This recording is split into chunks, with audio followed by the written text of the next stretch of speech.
Bora lá para mais uma live então. Que prazer estar com você nesse dia tão especial. Falar um pouco hoje sobre crise no casamento relacionado ao tema de dinheiro. Sabe que dinheiro é um pepino porque as pessoas associam muito os divórcios ao dinheiro. Mas a gente vai ver hoje que nem sempre o que as pessoas entendem como sendo o dinheiro o problema, na verdade é o que está por trás do dinheiro. São as nossas atitudes e as nossas decisões em relação ao dinheiro que muitas vezes culminam em briga nos relacionamentos e acabam gerando até divórcios. Você sabia que divórcio é uma das principais causas relacionadas ao dinheiro? O dinheiro é uma das principais causas de divórcio que tem hoje no Brasil. Está entre as causas de divórcio, né? A traição, outros motivos. E o dinheiro está no topo dessa lista, como um dos principais fatores. E eu quero dar para você hoje um passo a passo para te ajudar nesse processo. Talvez você está enfrentando desafios relacionados a isso no seu relacionamento. E eu vou jogar um pouco de luz em cima desse tema para que você fique melhor orientado no que diz respeito a como viver uma vida financeiramente saudável como casal, tá bom? Rapidamente me apresentar, meu nome é Fabrício Galego, sou educador financeiro, trabalho com o tema de finanças e eu trago também reflexões a respeito de como nós podemos viver uma vida financeiramente equilibrada à luz da Bíblia. Isso é o foco que eu tenho trabalhado aqui nas minhas lives, tá bom? Instagram, Facebook, YouTube, todos os conteúdos estão sendo disponibilizados gratuitamente para você. Então, é bem legal você deixar o seu curtir, deixa o seu like aí nesse vídeo, que ajuda a entender que você está gostando desse vídeo material e da sequência nessa linguagem que eu estou abordando aqui nas redes sociais, tá bom? Então a gente vai falar então problemas financeiros que surgem quando duas pessoas se unem, né? Quando duas pessoas se unem no matrimônio e logo começam os problemas financeiros, né? Isso é muito mais comum do que você pode imaginar, tá? Talvez você esteja enfrentando, se não enfrentou, talvez você enfrente situações diferentes. Por que as pessoas enfrentam problemas financeiros com relação ao dinheiro? É o seguinte, porque pessoas vieram de contextos familiares diferentes. Nós temos uma relação com o dinheiro que muitas vezes veio da maneira como os nossos pais se relacionavam com o dinheiro. Então um homem, ele se une com uma mulher e cada um veio de um lar diferente. Talvez intensamente, de comer em restaurantes caros. Já na outra família, a realidade era diferente. Daqui a pouco naquela outra família a realidade era de economizar, poupar, investir, gerar, sei lá, ter uma casa de aluguel, ter um investimento. Talvez esse era o contexto. E quando esses dois jovens se unem, universos se colidem. Porque um entende que algo deve ser feito de um jeito e o outro entende que algo deve ser do outro jeito. E um dos principais fatores que desencadeiam na briga é o seguinte, é a falta de comunicação a respeito desse tema. As pessoas, elas pensam que o outro está sabendo a maneira como ela está pensando. Ou elas pensam que o outro é como ela. E isso prejudica o relacionamento, principalmente no que tange o dinheiro. Para ela é óbvio que ela tem que investir o dinheiro. Para o outro, não é óbvio investir o dinheiro, entende? Como começa a surgir aí uma dificuldade muito grande com relação a isso. E tem a ver com as escolhas também que cada um faz relacionado ao dinheiro, né? O que comprar diante da gôndola do supermercado? Para um, ele se preocupa em comprar o mais barato. O outro se preocupa em comprar o mais caro. Como chegar nesse meio termo, né? Muitas brigas ocorrem porque não existe um diálogo a respeito disso. As decisões são tomadas no calor do momento, sem um planejamento, sem acordos prévios entre o casal. Deixa eu te contar um pouco da minha história, de quando eu me casei com a Aline, minha esposa. Logo quando a gente se casou, eu morava no sul do país, ela morava em São Paulo. E eu me deslocava bastante para ir lá para São Paulo, para visitá-la. Cada 15 dias eu comprava uma passagem de voo para ir para São Paulo visitar a minha namorada. Né? E logo na primeira semana de namoro, a gente decidiu que a gente ia se casar. Olha que loucura, né? Que bacana isso também. Afinal de contas, né? A gente é casado há tanto tempo já, né? A gente já tem uma amizade de tantos anos que eu conhecia muito da minha esposa. Eu conhecia bem os trejeitos dela, aquilo que ela valorizava e tudo mais, né? E a gente decidiu se casar logo na primeira semana de namoro. A gente colocou uma data lá na frente. Vamos casar daqui um ano, né? Não lembro, mais ou menos um ano e meio para frente. E ali a gente começou a organizar a nossa vida financeira para o casamento. Colocamos ali, fizemos uma tabela, colocamos ali tudo que a gente ia gastar para o casamento, os docinhos, o fotógrafo, colocamos ali todo, sabe, o vestido de casamento e tudo. E a gente foi pagando aos poucos. Ela pagava uma parte, eu pagava outra. Ela pagava uma parte, eu pagava outra. E desde esse começo já ficou uma relação muito legal quanto ao dinheiro, porque nós dividimos os pesos das contas. E isso foi muito legal. Nós éramos solteiros, né? Não tínhamos um vínculo de casamento. E desde o começo a gente já definiu que nós íamos levar juntos o nosso casamento. Nós íamos caminhar de mãos dadas no que diz respeito às finanças. Porque muitas vezes os casais, eles vivem um jugo desigual financeiro. Às vezes um está levando um peso muito grande, uma responsabilidade muito grande, e o outro não está nem sentindo esse peso, né? Um está se esforçando ao máximo e o outro está livre, leve, solto. Quando você casa, é importante que os dois se tornem uma só carne. É o que a palavra de Deus diz, né? O marido deixará os seus pais, se unirá à sua esposa e ambos se tornarão uma só carne. E uma só carne em todos os aspectos, inclusive no aspecto financeiro, tá bom? Não que os homens vão abrir mão da responsabilidade que eles têm natural do sustento do lar. Mas o casal ele tem que entender que manter o casamento de pé é uma responsabilidade mútua dos dois. E nós fomos pagando as contas, fomos dividindo, ela pagava uma parte, eu pagava outra, ela pagava uma parte, eu pagava uma outra. E quando nós casamos, não tinha dívidas. Às vezes as pessoas, elas se focam muito no casamento. Elas se preocupam muito em casar sem dívida, né? Quando fazem isso, né? Porque às vezes até casa com dívida só para ostentar, né? Mas elas casam, querem casar sem dívida. Mas o grosso da vida mesmo será o dia a dia, não o casamento. Existem pessoas que elas querem casar, não viver uma vida de casado. Viver a vida de casado é um desafio maior do que o casamento, a cerimônia do casamento em si. A cerimônia do casamento ela vai passar, né? Talvez vão ficar consequências daquilo financeiras para vocês, mas enfim, logo aquilo vai ficar para trás. E agora o dia a dia é que vai ser o desafio.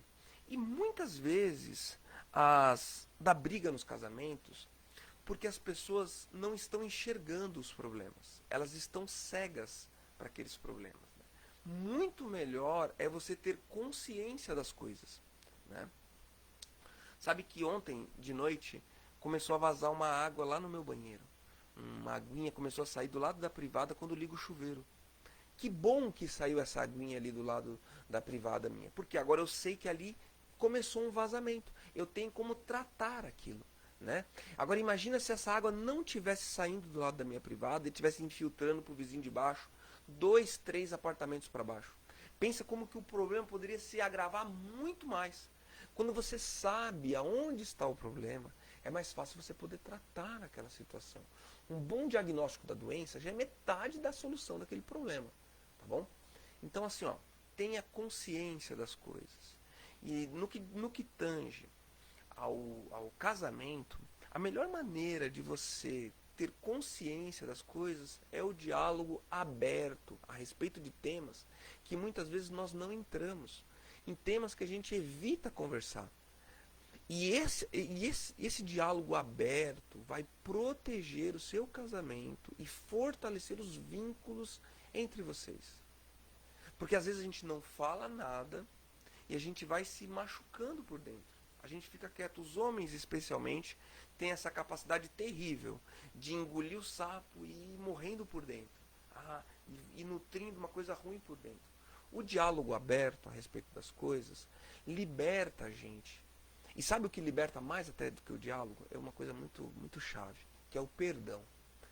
Como o perdão liberta a gente. Poder olhar para o outro e falar assim, puxa vida, você fez isso aí, mas eu te perdoo. Eu te perdoo por isso que você fez. É ou não é verdade? Diz aí. Manda aí um curtir aí se você acha que isso aí é verdade mesmo.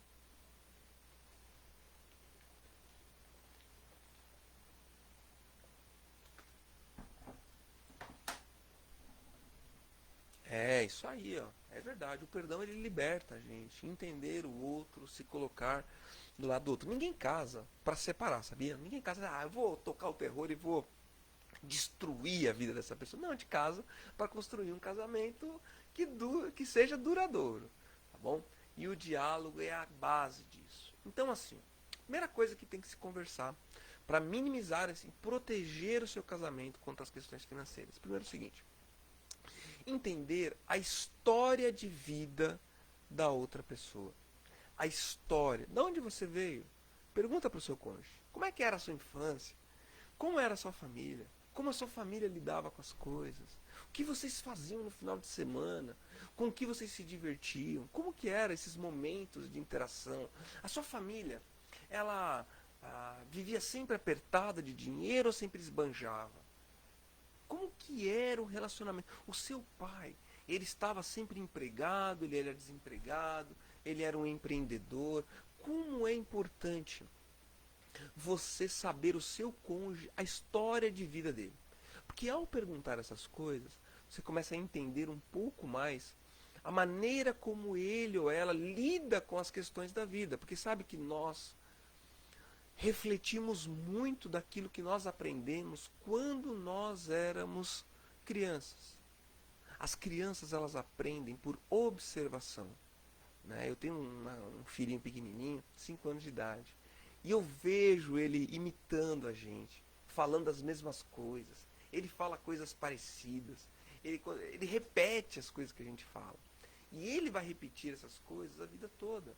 A vida toda. Então, os nossos comportamentos como pais estão moldando eles. Os comportamentos da família, do seu cônjuge, da sua esposa, do seu marido, foram moldados muito na infância dele. Né? Então, assim, como que era a vida financeira dessa família? Ela tinha reservas? Ela enfrentou dificuldades? Por exemplo, o meu pai. Meu pai, quando ele casou, ele não tinha colchão para dormir. E ele dormiu tempo, muito tempo, numa folha de papelão. Sobre uma folha de papelão, lá na casa onde ele estava construindo junto com a minha mãe. Ele dormiu sobre a folha de papelão. Já pensou como isso é marcante? Você saber dessa história.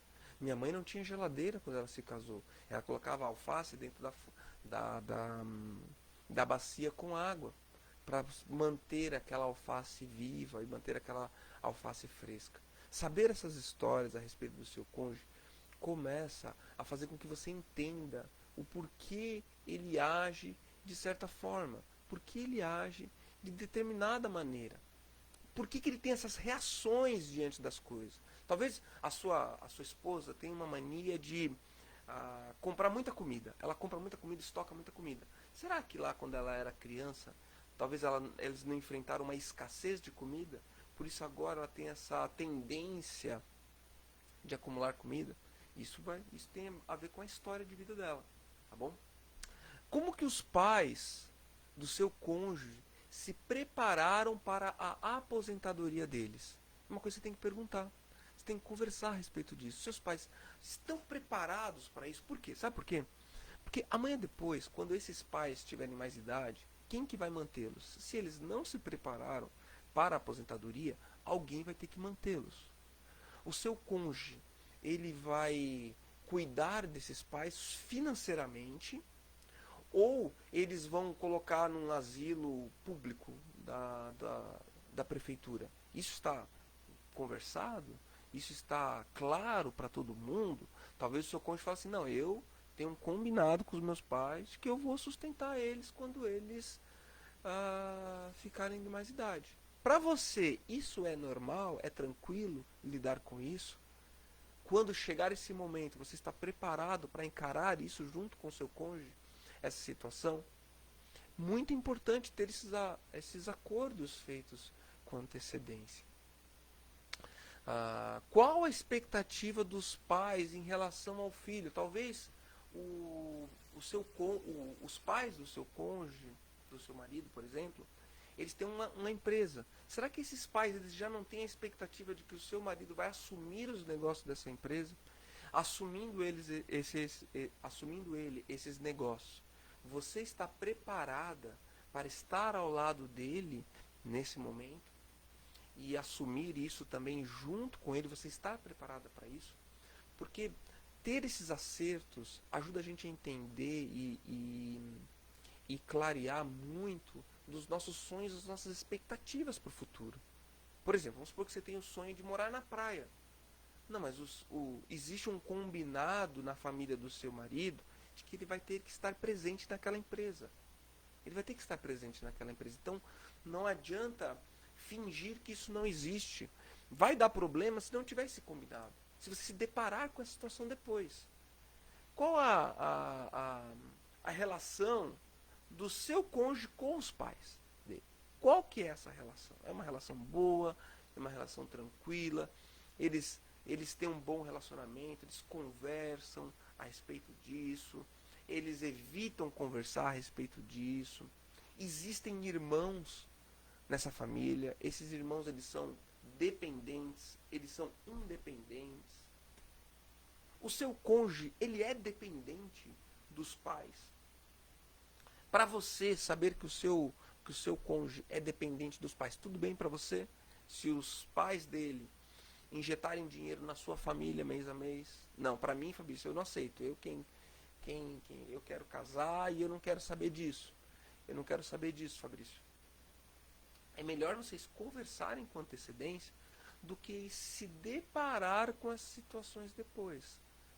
Muitos divórcios acontecem porque não existe diálogo. As pessoas simplesmente se deparam com as situações. E quando elas se deparam com a situação, elas não sabem como lidar com aquilo. Não sabem como lidar com aquilo. Então, muito importante. Essas perguntas que eu estou fazendo aqui, se você ainda não casou, é importante que você faça ela antes de casar para o seu cônjuge. Namoro, cara, eu fico impressionado como que as pessoas elas casam sem saber o que estão fazendo. Nossa, é muito comum as pessoas pegarem e elas fazem assim, ó. Elas procuram nas redes sociais alguém que lhe agrade aos olhos. Uma pessoa que seja bonita ou uma pessoa que seja interessante, como dizem, né? Olha aquela moça bonita, ela tem atributos físicos. Aquele rapaz, ele tem um bom trabalho, ele me chama a atenção, fala bonito. Enfim. E as pessoas casam com seus parceiros sem conhecer efetivamente quem é a pessoa com quem elas estão casando. Namoro, noivado, serve para conhecer a pessoa, para conversar, para saber se fecha os seus planos com o plano dessa pessoa. Não tem problema em você. É muito melhor você, ao namorar, ao ir no relacionamento, entender que aquela pessoa não é para você, do que você casar e depois separar. Você se deparar com essa realidade depois. Então case-se consciente de quem é a outra pessoa. E de que ela vai te completar e você vai completar ela. De que vocês têm valores parecidos, que vocês entendem um ao outro. Isso é muito importante. Muito, muito importante. Tá bom? Outro ponto para ser conversado. Expectativa para o futuro. Quem você quer ser, aonde você quer chegar daqui 5 anos. Você tem um diálogo aberto com seu cônjuge a respeito disso? Olha, eu tenho planos para a minha vida. Eu tenho sonho de fazer uma faculdade, de fazer uma pós fora do Brasil, fazer um mestrado fora do Brasil. Você vai comigo se eu for fazer essa pós-graduação e esse mestrado? São combinados que podem acontecer e devem acontecer antes do momento do casamento. expectativas para o futuro. O que você quer para o seu futuro? Combina com o que o seu cônjuge quer para o futuro dele também? E tem uma questão aqui das expectativas para o futuro que é bem importante. Essas expectativas, elas são reais ou elas são expectativas que você externa, você fala somente para agradar o outro? Somente para que o outro, olha só, como que pessoa especial, que pessoa incrível. Porque às vezes no, as palavras nem sempre correspondem com a realidade. Às vezes a gente fala o que o outro quer escutar, ou o outro fala o que a gente quer escutar, mas não aquilo que realmente está no coração. Estou falando de um nível de comunicação onde as pessoas realmente se abrem, onde as pessoas realmente expõem aquilo que tem no coração delas. E isso sim vai fortalecer os vínculos. Não é uma expectativa irreal daquilo que é o futuro para ela. Não, realmente, o que você quer do seu futuro. Outra questão, é possível compartilhar esses sonhos? Talvez você nem tenha pensado nisso, mas o seu cônjuge tem um sonho. Você compra aquele sonho dele, você acha legal e você acaba desfrutando da alegria daquele momento também com o seu cônjuge. Talvez isso seja uma realidade para você. Mas lembre do ponto anterior. Não faça isso somente para agradar. Eu detesto fazer isso. Eu conheço um casal que eles se casaram e que o marido era pastor. E enquanto eles eram noivos, a moça, ela dizia que adorava o pastorado, adorava o ambiente da igreja e tudo mais. E ela queria servir também. Só que aquilo era só para agradar. Não era realmente o que tinha no coração dela, porque ela gostava muito mais, era do trabalho mesmo, de trabalhar, ela era gerente de banco. Gostava de trabalhar mesmo do que efetivamente a vida da igreja. E aquilo gerou um divórcio na caminhada deles. Por quê? Porque não foi possível compartilhar esses sonhos. Faltou sinceridade. Faltou sinceridade. Outro ponto para ser tratado. Caso aconteça uma gravidez não planejada, como que cada um lida com isso? Já parou para conversar a respeito disso? Puxa vida, olha só. Pode acontecer, né? O ideal é que isso não aconteça. Mas vamos supor que no momento do noivado ou do namoro aconteça uma gravidez com a moça. Como que o casal lida com isso? Será que o marido vai desaparecer? Como se não houvesse amanhã? Né? Ou durante o casamento, se surge uma gravidez, o cônjuge, ele está preparado para que a esposa não trabalhe, não gere essa renda? Vocês querem juntos ter filhos? Quantos filhos você acha legal ter ou não? Eu conheço um casal também que ele falou para mim, eu só caso se for para ter uma família grande. Se for alguém que não quer ter filhos, eu prefiro nem me casar. Ele falou assim abertamente, o rapaz. Porque era um dos grandes sonhos, ele não negociava isso. Não adianta ele se relacionar com alguém que não tem esse mesmo sonho que ele. Vai dar problema, vai dar pepino nesse casamento. Caso um dos dois perca o trabalho, como que as finanças da família vão se estruturar? Isso é algo que também deve ser conversado. Vocês têm reservas financeiras? Vocês já estão se protegendo, se preparando para isso? Ou será que quando der esse tipo de problema, a primeira coisa que vai começar a acontecer são as brigas? Não. Vocês estão preparados para aquilo? Uma reserva financeira, um dinheiro guardado, pode dar essa sustentação nos momentos em que o casal enfrentar uma escassez de recursos, por exemplo, no caso de um desemprego. E é muito melhor você estar preparado para as coisas do que ser surpreendido por elas. É muito melhor, ao conversar abertamente a respeito disso, vocês conseguem montar juntos planejamentos para minimizar e proteger as finanças da família como um todo. Né? Outro ponto também, quando nós deixarmos de estar aqui, daqui a pouco se um vem a faltar, como ficam as finanças da família? Como que fica as finanças? Vocês estão protegidos para isso? Vocês avaliam a possibilidade de ter apólices de seguro para caso o marido, por exemplo, que se ele for a principal fonte de renda, a esposa tenha condições de sustentar os filhos até daqui a pouco até a idade da faculdade? são questões que têm que ser colocadas na mesa. Que essa semana um amigo meu faleceu. Infelizmente, um acidente de carro indo para a praia. Ele tinha 53 anos de idade. E ele é autônomo. Era autônomo. E eu fiquei muito chocado, sabe, com aquela situação, né? E muito impactado com aquilo. Mas como eu trabalho com finanças, eu já penso na questão financeira da família. Eu penso assim, cara, como que será que a esposa tá? Será que eles tinham dinheiro guardado? Será que eles estão ali fazendo agora uma vaquinha para pagar esse velório desse meu amigo? Ou será que eles têm dinheiro guardado?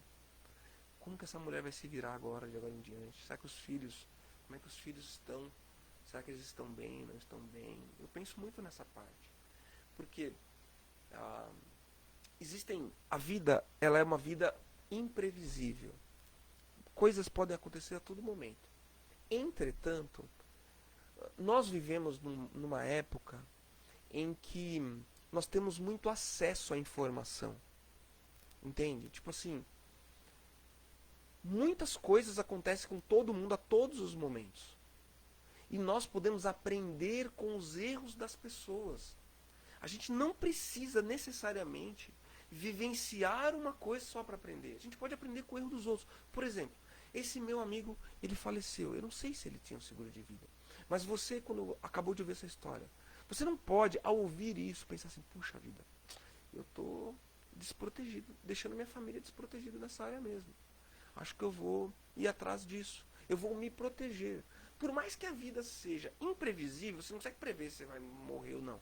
Mas ao olhar ao redor, ao olhar as coisas que acontecem, nós podemos ser mais previdentes. Ter uma vida mais equilibrada. Prever movimentos. Prever situações diante de nós. Isso é algo que eu e você podemos fazer. Né? Outro dia um amigo meu chegou para mim e falou assim, mudou a lei do governo e eu ia me aposentar com 4 salários e agora eu só vou ter um salário mínimo, eu não sei o que eu vou fazer para o meu futuro. Ao ouvir isso, eu posso pensar assim, puxa vida, né, que coisa horrível aconteceu com esse meu amigo. Ou eu posso fazer assim, não, olha, eu não quero que isso aconteça com a minha vida. Já que aconteceu isso com o meu amigo, que ações eu posso tomar hoje para proteger-me lá no meu futuro, para que isso também não aconteça comigo e com a minha família. Isso é ser previdente.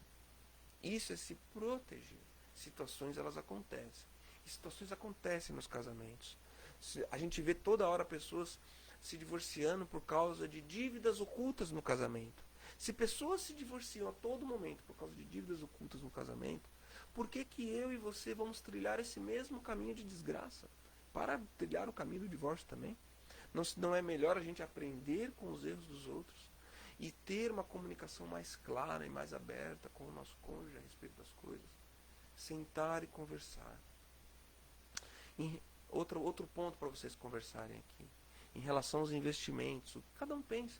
O que vocês pensam em relação ao futuro? Quanto que vocês querem investir? Com quanto vocês querem ter lá na frente?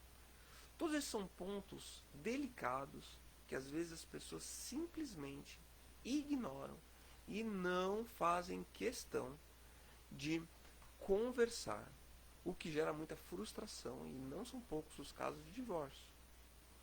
E finalmente, por último, algo que tem que ser colocado sobre a mesa para evitar as brigas por causa do dinheiro.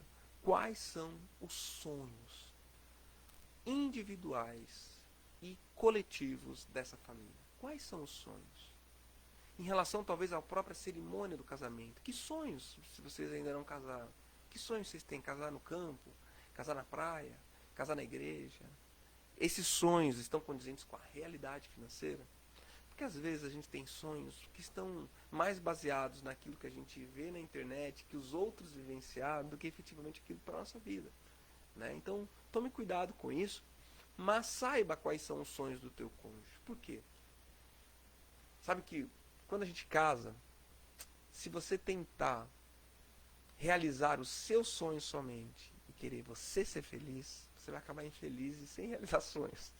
Agora, quando você coloca em foco o outro, a sua esposa, o seu marido, ir atrás dos sonhos dele, fazer por ele, fazê-lo feliz, fazê-la feliz, A consequência disso é nós vivermos sonhos, nós vivemos a felicidade que Deus tem para nós no nosso casamento. Tá bom? Qual a relação com os bens materiais? Quais os sonhos em relação aos bens materiais? Qual o problema de falar isso? Ah, eu sonho em ter uma casa, Fabrício. Eu sonho em ter uma casa bonita, uma casa com jardim na frente. Eu sonho em morar num apartamento. Quais são os sonhos? Lide com os sonhos de maneira com naturalidade, né? E o legal é quando os sonhos do casal viram metas. Ah, eu tenho sonho de ter tal carro. Puxa, será que a gente não poderia fazer disso uma meta para nós? Economizarmos, fazermos uma renda extra para atingirmos esse sonho, já que é algo tão importante para nós, como casal. Quais são os seus sonhos em relação às experiências que você quer viver na sua vida? Os lugares que você quer visitar. Talvez você tenha um sonho de andar de balão, de pular de paraquedas, de mergulhar lá dentro do mar,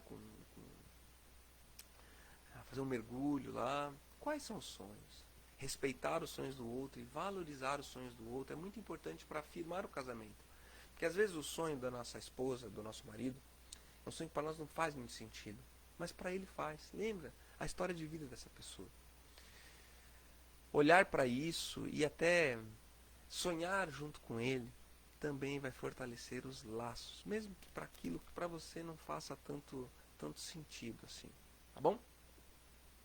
Outro ponto importante, quais são os sonhos em relação à família e em relação ao crescimento profissional? Talvez a sua esposa, ela tenha o sonho de estar em casa, trabalhar pouco, não trabalhar muito fora. De estar com o filho, tempo de qualidade. Talvez o sonho do teu marido é ser um professor universitário. Então, daqui a pouco ele vai trabalhar de noite na faculdade. Você tem que entender isso. É o sonho dele. É o sonho dele. Estudo, investimento na carreira. Talvez o sonho do teu marido é desenvolver aquela empresa, né? Sendo ele um empreendedor, daqui a pouco ele vai investir muita energia naquilo. Você está preparada para estar do lado dele, ser o apoio dele? Ou você vai ser mais uma pedra no sapato dele para o cumprimento desses sonhos?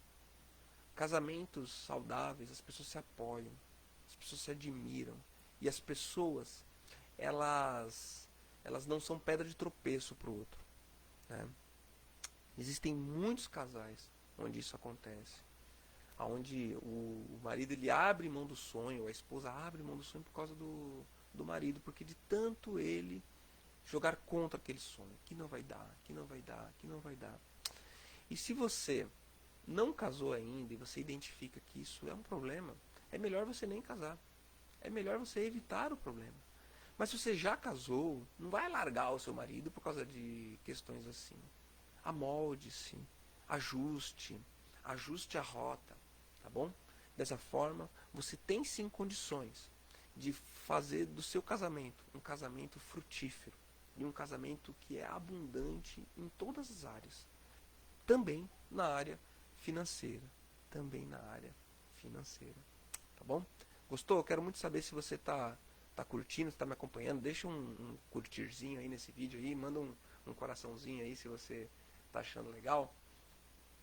Porque eu tenho feito esses conteúdos a respeito de finanças. É uma coisa que eu gosto muito de compartilhar esse tipo de conteúdo. Eu quero fazer mais. Tá bom? Então se o pessoal começar a interagir, mandar perguntas, eu vou me sentir cada vez mais animado para fazer conteúdos como esse aqui que eu tô fazendo, tá bom? Então mande aí a sua pergunta, mande seu comentário e a gente vai conversando, tá bom? Se tiver alguma questão mais a respeito disso, só mandar, que nos próximos vídeos eu comento com todo prazer. Fique com Deus, a gente se vê na próxima, tá bom? Grande abraço, até mais.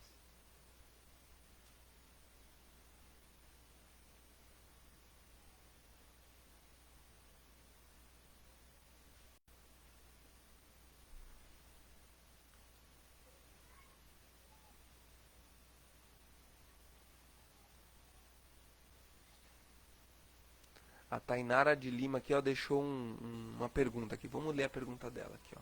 Como lidar com respeito com a frustração dos nossos pais quando optamos por deixar a carreira profissional de lado, o que implica deixar de ter renda para se dedicar ao lar, marido e maternidade. Pois é, Tainara. Olha só que coisa incrível, né? Sabe que às vezes a gente vive uma vida para tentar agradar os outros. E a gente perde a oportunidade, né? De fazer aquilo que Deus quer de nós e aquilo que a gente entende que é o nosso chamado e o nosso propósito. Quando a gente casa, quando a gente deixa o lar dos nossos pais, a gente passa a um novo núcleo familiar, né?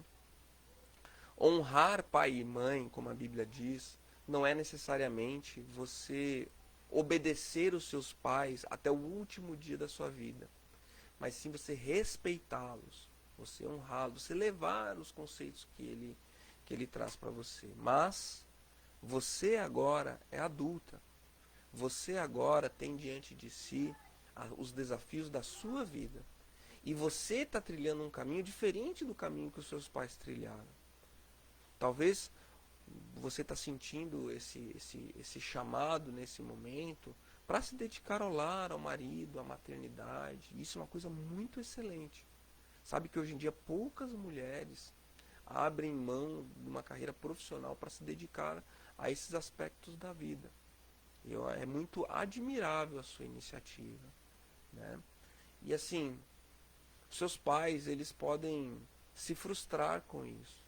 Mas cada pessoa, ela é responsável pela sua própria vida.